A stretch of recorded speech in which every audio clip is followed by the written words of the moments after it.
Bonjour à tous, c'est Valérie Sauvage du site challengeyourself.fr. Si vous ne me connaissez pas, je suis coach de vie.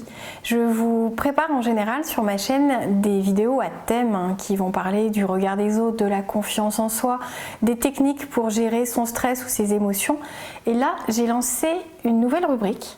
Sclaren fait partie de mes premiers invités. Et pourquoi est-ce que j'ai fait aujourd'hui venir une jeune fille qui a 18 ans? C'est parce qu'à 14 ans, elle a fait quelque chose d'assez incroyable, d'assez rare, qui se fera peut-être de plus en plus, puisque ça tente beaucoup de personnes. Mais elle l'a fait il y a 4 ans maintenant. Elle a créé sa chaîne YouTube. Elle est devenue youtubeuse à 14 ans, avec un certain nombre d'abonnés, puisqu'elle a frôlé les 10 000 abonnés en moins d'1 an. Et elle va nous parler un petit peu de son parcours, de ce qui l'a aidé à oser. Tu peux nous en dire un petit peu plus? Oui, donc à 14 ans j'ai commencé. J'ai été intéressée dès petite en fait par tout ce qui était visuel, donc en passant par le dessin, la photographie avec des membres de ma famille et puis après les vidéos grâce à YouTube. Et donc ça m'a vraiment beaucoup intéressée quand j'ai vu qu'en fait on était jeunes en fait, on était jeunes filles de mon âge et puis on pouvait commencer. C'est ça qui m'a intéressée. Finalement, comment on passe de spectatrice à actrice, à gestionnaire de contenu, à trouver des idées, à réaliser, à monter soi-même, puisque tu montais toi-même? Oui. Je faisais tout moi-même en fait, la miniature. Alors la miniature, pour ceux qui découvrent en fait l'univers YouTube, c'est la petite vignette qui vous incite à cliquer sur cette vidéo plutôt que sur une autre et donc du coup qui se travaille. On peut effectivement utiliser la miniature qui est proposée de manière naturelle lorsqu'on poste une vidéo sur YouTube, mais pour peu qu'elle vous prenne à un moment où vous êtes en train de parler, ça va pas être hyper sympa. Et il est possible de rajouter des titres, des choses plutôt intéressantes. Toi, c'était très coloré. Comment tu faisais tes titres ou tes vignettes? Je les faisais avec une application, je ne saurais pas le dire maintenant. Un site qui n'existe plus ou tu as oublié l'application? J'ai oublié l'application, je ne sais pas si elle existe toujours ou pas, mais on peut en trouver même... Canva par exemple, fait de jolis trucs, il y en a pas mal. Il y en a pas mal sur internet gratuit ou non, sur téléphone comme ordinateur. Il y en a beaucoup. Donc du coup tu mettais des titres assez accrocheurs et puis tes thèmes étaient variés. Alors t'es passé de quoi à quoi en termes de thèmes et de contenu? En termes de thèmes, je faisais un petit peu tout, divertissement, donc que ce soit des vlogs de voyage. Je partais pas pour autant super loin, mais j'aimais partager les voyages. Également des challenges, des vidéos assez drôles avec mon petit frère ou des copines. Et puis des coiffures, du maquillage, de la mode. Voilà, tout ce qui me plaisait, quoi. C'était ta vie en fait, des petits morceaux de vie, des choses que tu avais envie de montrer? Oui. Alors les voyages, c'était quel voyage? J'avais fait une vidéo avec mon petit frère Karnak, je crois. Ouais. Donc des choses toutes simples, mais ça plaisait finalement. Donc, parce que les gens s'identifient aussi, c'est-à-dire que si vous mettez que New York et Los Angeles, combien de personnes à 14 ans y sont allées? Quelques-unes, mais c'est pas non plus la majorité des Français qui ont eu cette chance. Et au final, montrer qu'on profite de jolies villes comme Karnak, il n'y a pas besoin d'aller si loin pour prendre beaucoup de plaisir et puis admirer de jolis endroits et profiter de moments assez amusants, puisque toi tu étais là-dessus, tu étais vraiment sur le divertissement, c'est ce que tu cherchais à montrer. Oui. Alors tu filmais avec ton téléphone à ce moment-là? Je filmais avec un petit appareil photo, pas le gros avec lequel je filmais mes vidéos à côté d'habitude, mais un petit, pas mon téléphone en tout cas. Est-ce que tu penses que si on n'a pas de matériel, c'est impossible de se lancer sur YouTube? C'est pas impossible, mais les gens du coup ils vont s'attendre forcément à ce que derrière on évolue et puis on progresse avec du matériel au fur et à mesure. Pas tout d'un coup, mais des lumières, puis le son, puis un bon logiciel de montage forcément, et puis voilà. Alors après il y a des logiciels de montage qui sont gratuits. Oui. Toi tu es passé sur une version payante qu'on ne va pas citer d'ailleurs. Et du coup, c'est vrai que c'est une question qui se pose, c'est qu'à 14 ans, effectivement, là on dépend de l'argent des parents pour financer ce genre de choses. Donc toi tu m'expliquais que la caméra finalement ça intéressait toute la famille puisque ça pouvait servir dans le cadre des voyages ou des anniversaires ou tout événement de la vie familiale. Simplement dès qu'on parle d'acheter un micro ou des boîtes à lumière, là on touche à quelque chose qui sort du budget de la famille et qui servira peut-être pas à autre chose qu'à cette chaîne YouTube.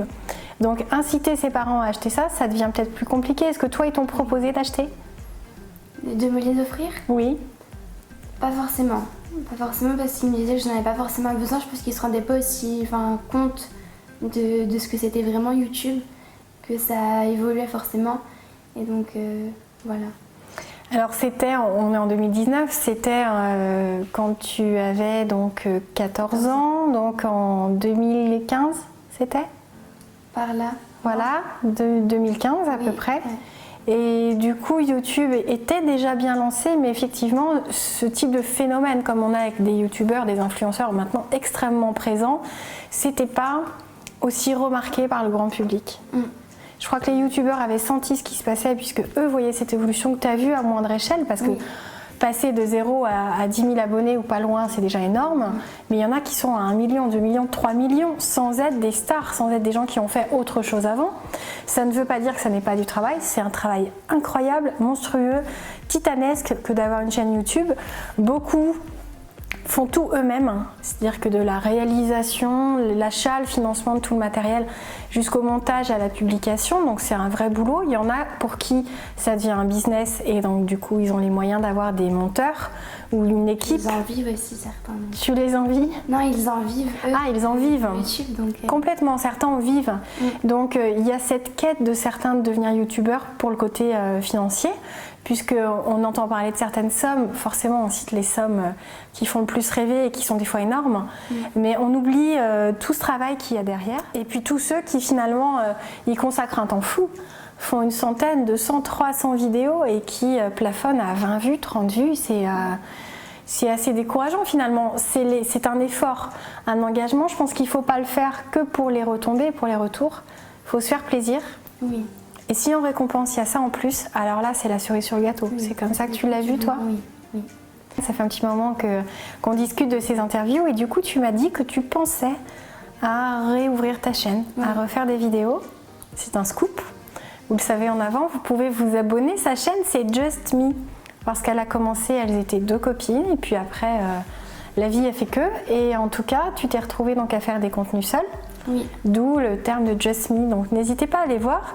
Il y a encore 6000 et quelques abonnés qui sont fidèles alors qu'il n'y a plus de contenu sur la chaîne. Donc ça montre que tu peux être attendu et que tu peux avoir un boom surprenant. On sera ravis de la suivre et de la soutenir sur la chose. Le fait de le vivre quand on est très jeune, quand on a 14 ans, c'est vraiment quelque chose de très intéressant qui montre qu'il n'y a pas d'âge pour oser, pour essayer des choses, même des fois assez peu connues. C'est original, créer sa chaîne YouTube. Maintenant, ça peut sembler accessible à tout le monde, mais il y a 4 ans, c'était pas si courant que ça. Je pense qu'au collège, les gens devaient... ça a dû vite passer le mot, non? Oui, ça a passé super vite. Est-ce que tu as perdu des copines par jalousie? Honnêtement, non du tout.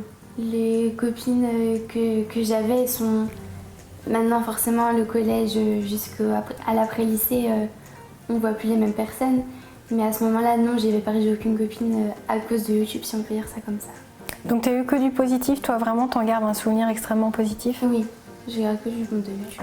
N'hésitez pas à vous lancer. Sclérène s'est lancée quand elle avait 14 ans, sans matériel. Donc vous voyez que tout est possible, c'est une question d'envie, de volonté, d'enthousiasme. Tu as fait plusieurs vidéos, tu t'es pas arrêtée quand tu étais qu'à 30 abonnés, tu as continué. Et puis un jour, le coup de pouce d'un youtubeur qui t'a remarqué, qui a parlé de toi. Puis France 3, qui te remarque parmi les jeunes youtubeuses françaises en devenir. Et voilà, et c'est une jolie aventure qui a marqué ton esprit et qui, j'espère, inspirera beaucoup de personnes. Alors pas simplement pour créer une chaîne YouTube, mais pour vous montrer qu'il n'y a pas de limite, qu'il n'y a pas de frein, qu'il ne faut pas écouter ses peurs, qu'il faut essayer. Et que ce qui peut être vu comme quelque chose de négatif, toutes les craintes, tous les risques, il y a des risques sur YouTube, comme il y a des risques à toute entreprise, à tout pari fou. Il faut quand même réussir à oser, à écouter ses envies, tout en étant prudente. N'hésitez pas à regarder la vidéo. On a fait toutes les deux avec Sclérène une vidéo qui vraiment parle de son parcours, de ses craintes, des anecdotes assez amusantes et vraiment tout ce qui pourra vous aider si vous avez envie de créer une chaîne ou si vous êtes parent d'un jeune qui a cette envie et que pour l'instant vous êtes assez frileux. Regardez pour avoir vraiment l'envers du décor. C'est en plus un témoignage qui se fait avec du recul Et c'est important de regarder les choses 4 ans plus tard, alors que tu as 18 ans, que tu as vu YouTube évoluer, ce qui te met une certaine pression parce que tu as vu que maintenant l'amateurisme souvent ne décollait pas trop, encore qu'il y en a qui sont sur des séries assez humoristiques et le côté manque de lumière et tout n'est pas vraiment gênant. Donc c'est jouable. C'est jouable, donc il faut essayer, s'il vous plaît, essayez, vivez votre vie pleinement parce que ça vaut le coup et que finalement vivre dans ses peurs, eh bien, c'est vraiment pas très drôle. Si vous avez envie de découvrir justement comment vous libérer de toutes vos angoisses, de toutes vos peurs, parfois du regard des autres, je vous invite à aller découvrir sur la chaîne challengeyourself.fr sur YouTube toutes les vidéos qui touchent aussi bien au regard des autres, à la confiance en soi ou à plein d'autres thèmes. Abonnez-vous, cliquez sur la petite cloche pour recevoir les notifications et vous serez informé à raison de 2 fois par semaine des vidéos qui sortent. Si ça peut vous aider, ne vous en privez surtout pas. Et si vous avez aimé cette vidéo, partagez-la. Si vous connaissez des gens qui ont envie de créer leur chaîne YouTube ou qui n'osent pas faire quelque chose, vous leur rendrez un service énorme que de leur montrer que finalement, tout est possible. C'était Valérie Sauvage du site challengeyourself.fr et merci beaucoup à Sclérène que vous pouvez retrouver, j'espère, très bientôt sur sa chaîne YouTube Just Me. À bientôt!